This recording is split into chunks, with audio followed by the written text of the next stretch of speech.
All right, we'll be continuing with chapter 5 on classical Greece, and this is our third page. This section will talk about victory and defeat in the Greek world. We start off with the Persian Wars. This was a series of battles between the Greeks and the Persians. The Persians, of course, living in modern-day Iran, Iraq. By uniting themselves, the Greek city-states were victorious. So Sparta, Athens, some of the other Greek city-states would join together in fighting against the Persians. This is interesting because eventually they will actually fight against each other. Themistocles was an Athenian leader, and Xerxes was the king of Persia. He became the king of Persia after his father's death. At the Battle of Salamis is quite a famous battle site, Salamis Bay. Athens lured the Persian navy into the Strait of Salamis, surrounded them, and quickly were able to defeat them.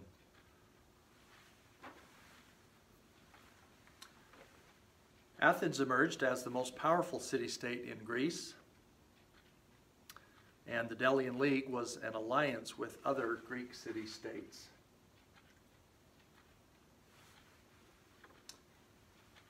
After the Persian Wars was a golden age for Athens.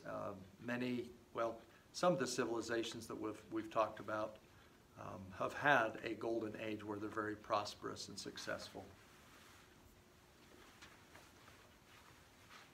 The age of Pericles.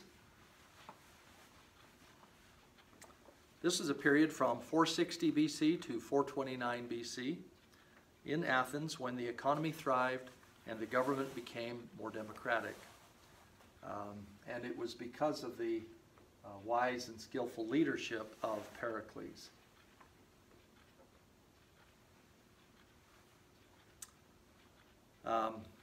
Just trying to think if there was something else I wanted to mention with this. I guess we'll move on. So we talk about direct democracy. We could also include indirect democracy. But direct democracy is direct participation of citizens in day-to-day affairs. And the way they were able to do this, because we can't do this in our country, we're very large, a lot of people, it would just be impractical for everyone to participate in the government. But back then, with a smaller population, they had direct participation. And a stipend, which is a payment to someone, allowed poor men to serve in the government. So some people could go and participate. They didn't have to worry about, working that day and getting paid. But someone who's very poor, going day to day, and they had to work in order to make ends meet, so to speak, wasn't able to participate. So these stipends allowed them, if they wanted to, then go and they could see the goings-on and help participate in the government. And of course, indirect democracy is where you elect representatives to hopefully elect someone who represents your views. That's who you vote for. If the other person is in, then at least you voted. You could complain about them, I suppose. But anyway, we have an indirect democracy. Just finishing with the previous one, jurors also received a stipend, and for jurors, it could be hundreds or even thousands of jurors that participated. I think in our court cases we have 12 jurors, and so if the vote is even, I believe that's when they have a hung jury.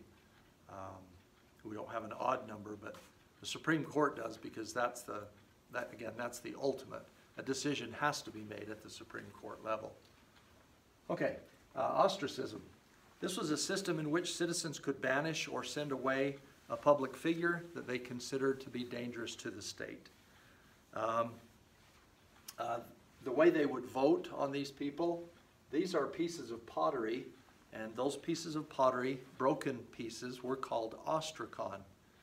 And so they wrote the name on the piece of pottery, or yes or no on the piece of pottery. And so if the vote was successful, the person would be banished or if banished, they would have to live outside of the city, usually for a period of 10 years. So ostracism, to ostracize, which is happening here in this picture. These three young ladies are pointing fingers and laughing at this young lady here. So they are ostracizing her. That's a sad situation, but again, this is where the name comes from. So ostrakon, ostracize, ostracism, to banish somebody. Okay?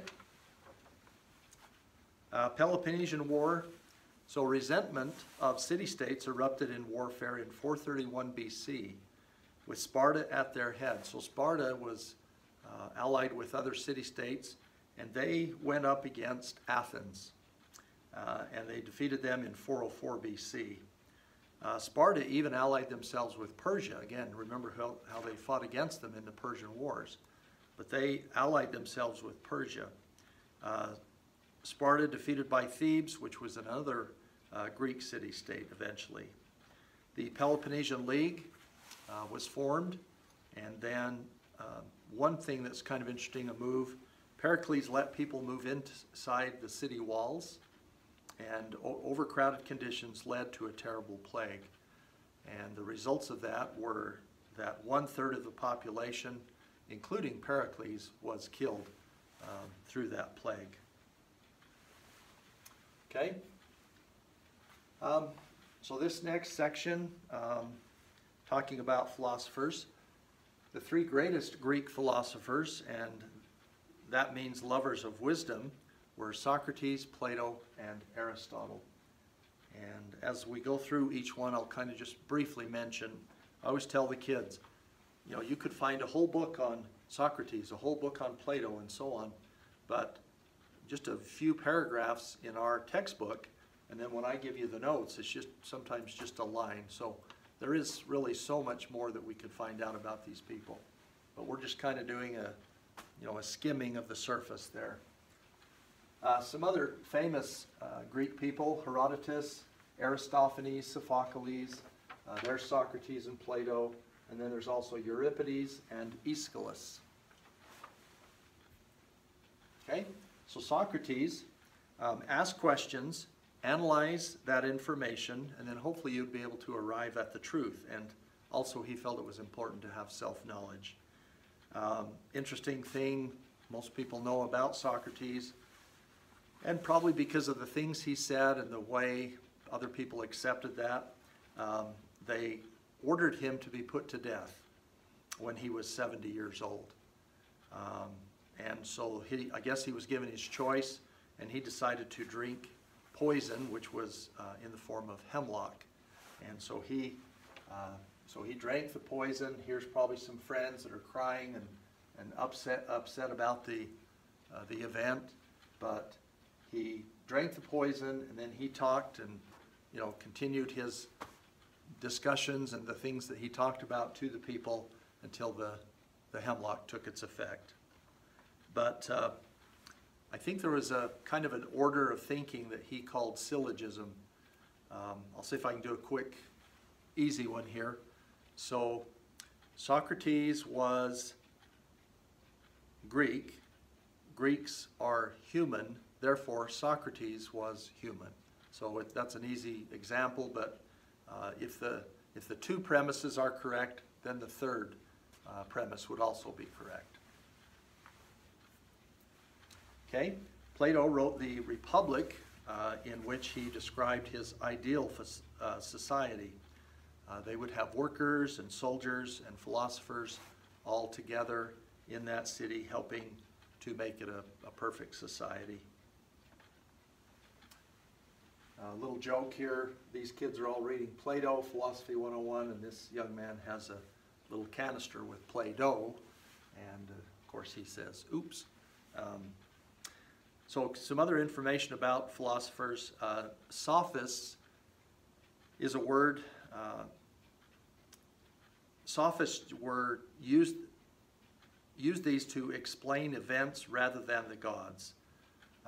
The thinking, the ideas, that's what they used.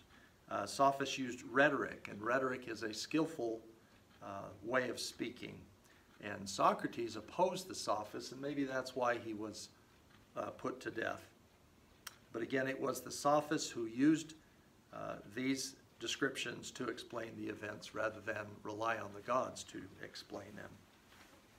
Okay, and then finally Aristotle wrote about politics, ethics, logic, among others.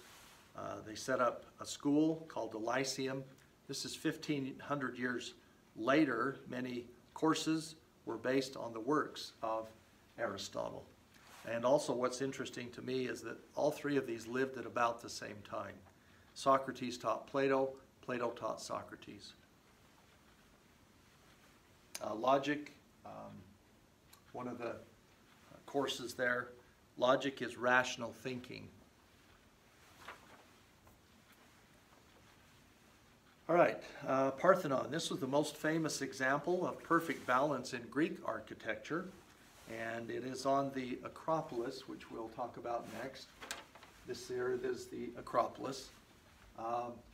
So very famous, probably the most famous building in Greek civilization is the Parthenon. And you can go to Nashville, Tennessee, and there's an exact replica of the Parthenon complete with the statue of the goddess Athena inside. I haven't really researched it that much. Not really sure why they decided to build a replica, just maybe something to be a landmark and attract tourists. And then, of course, the Acropolis. So this was the hill in Athens where temples were built. So you can see this big hill, and there's the Acropolis up on top. I think they have started to make efforts to reclaim it, to repair and build it, to make it look like it once did. Anyway, these temples were built and dedicated to the goddess Athena and to honor all the many gods of Greece. And that's the end of page 2, or page 3, sorry. And thank you.